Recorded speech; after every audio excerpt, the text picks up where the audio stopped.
Kita sering banget mikir kalau aturan keuangan global itu dirancang dengan rapi ya kan, di ruang rapat yang tenang, penuh pemikiran matang. Tapi kenyataannya jauh dari itu.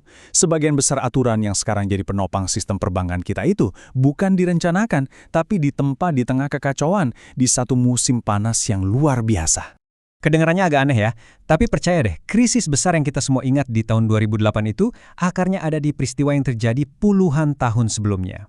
Krisis di tahun 1974 itu ibarat cetak biru dari berbagai masalah sistemik yang masih kita hadapi sampai sekarang. Yuk kita bongkar gimana musim panas itu mengubah segalanya. Oke, kita flashback dulu ke tahun 70-an. Coba bayangin, dunia finansial yang tadinya stabil bisa diprediksi sejak akhir Perang Dunia II, tiba-tiba aja mulai goyah. Fondasi yang udah menopang sistem selama puluhan tahun seakan-akan hilang gitu aja. Coba perhatikan lini masa ini. Dalam waktu kurang dari 3 tahun, semua kepastian soal nilai tukar yang stabil itu lenyap. Mata uang tiba-tiba bisa naik turun secara liar. Nah, ditambah lagi dengan guncangan harga minyak, ini menciptakan volatilitas dan resiko yang belum pernah ada sebelumnya. Para bankir waktu itu benar-benar nggak siap menghadapi lingkungan yang kayak gini. Dan inilah hasilnya. Sebuah era baru yang liar tanpa aturan yang jelas. Bank-bank mulai ekspansi gila-gilaan ke luar negeri, pusat-pusat keuangan offshore baru bermunculan dengan pengawasan yang super minim, dan para pialang falas mulai bermain dengan risiko yang gede banget. Ya, ini beneran kayak Wild West, di mana aturannya dibikin sambil jalan. Di tengah dunia koboi inilah, domino pertama mulai jatuh. Sebuah bank Jerman namanya Bankhaus Herstatt. Keruntuhannya ini mengirim gelombang kejut ke seluruh sistem keuangan global. Nah, yang bikin merinding dari kasus ini adalah skalanya. Lihat deh, utang Herstatt itu 840 juta dolar, tapi asetnya cuma 380 juta dolar. Ini bukan kegagalan kecil-kecilan, lubangnya itu gede banget. Dan semua ini gara-gara spekulasi falas yang ugal-ugalan dan disembunyikan. Jadi gini, Herstatt itu bangkrut jam 4.30 sore waktu Jerman.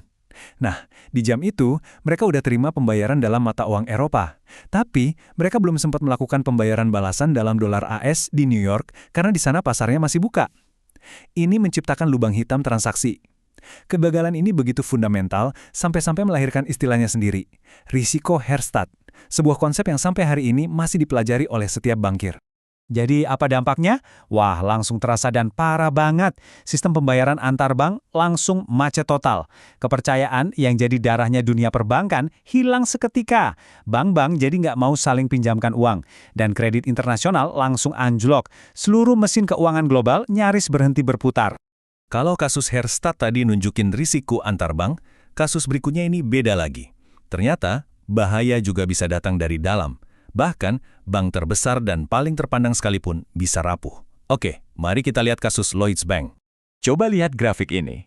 Seorang pialang muda di cabang kecil Lloyds di Lugano, Swiss, bikin kerugian sebesar 78 juta dolar. Angka ini setara dengan 40% dari seluruh laba grup sebelum pajak di paruh pertama tahun itu. Gila kan? Dan semua ini dilakukan oleh satu orang, tanpa diketahui sama sekali oleh kantor pusatnya. Nah, disinilah masalah utamanya kelihatan. Waktu itu, Bank of England punya pendekatan yang santai banget. Mereka cuma ngandelin kesepakatan antar pria terhormat dan cenderung nggak peduli sama cabang di luar negeri. Ini kontras banget sama Federal Reserve di AS yang jauh lebih tegas, di mana pengawasan mereka itu berlaku dimanapun bank AS beroperasi.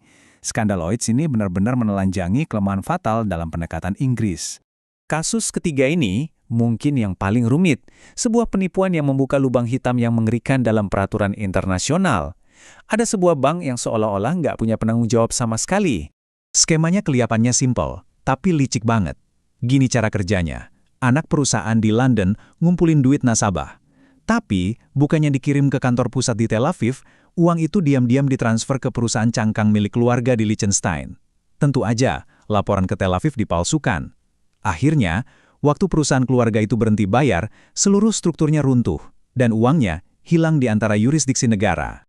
Nah, ini dia pertanyaan jutaan dolarnya. Bank gagal di London, tapi yang punya bank di Tel Aviv. Terus siapa yang harus tanggung jawab? Siapa yang harus bail out? Apa regulator tuan rumah di London, atau regulator induk di Tel Aviv? Nggak ada yang tahu, dan nggak ada yang mau ngaku. Ini jadi mimpi buruk jurisdiksi. Kekacauan dari 3 kegagalan ini, Herstatt, Lloyds, dan Israel British Bank akhirnya memaksa para gubernur bank sentral paling kuat di dunia untuk bertindak. Mereka sadar kalau pendekatan lama yang sendiri-sendiri itu udah nggak bisa dipertahankan lagi. Sebagai respons langsung dari krisis musim panas itu, lahirlah Komite Basel. Tujuannya sih untuk menciptakan kerangka kerja supaya krisis kayak gini nggak terjadi lagi. Tapi pembentukannya itu penuh dengan keengganan dan perlawanan. Nggak semua setuju. Kutipan ini benar-benar ngegambarin suasana waktu itu. Ide buat saling berbagi informasi sensitif tentang bank nasional ke negara lain itu dianggap radikal, bahkan bahaya. Setiap negara itu protektif banget sama kedaulatan pengawasannya. Ada ketakutan besar untuk menyerahkan sedikit pun kendali. Terus apa yang terjadi? Proposal untuk sistem peringatan dini yang kuat dan berbasis data ditolak mentah-mentah. Sebagai gantinya, yang mereka sepakati itu jauh lebih lemah.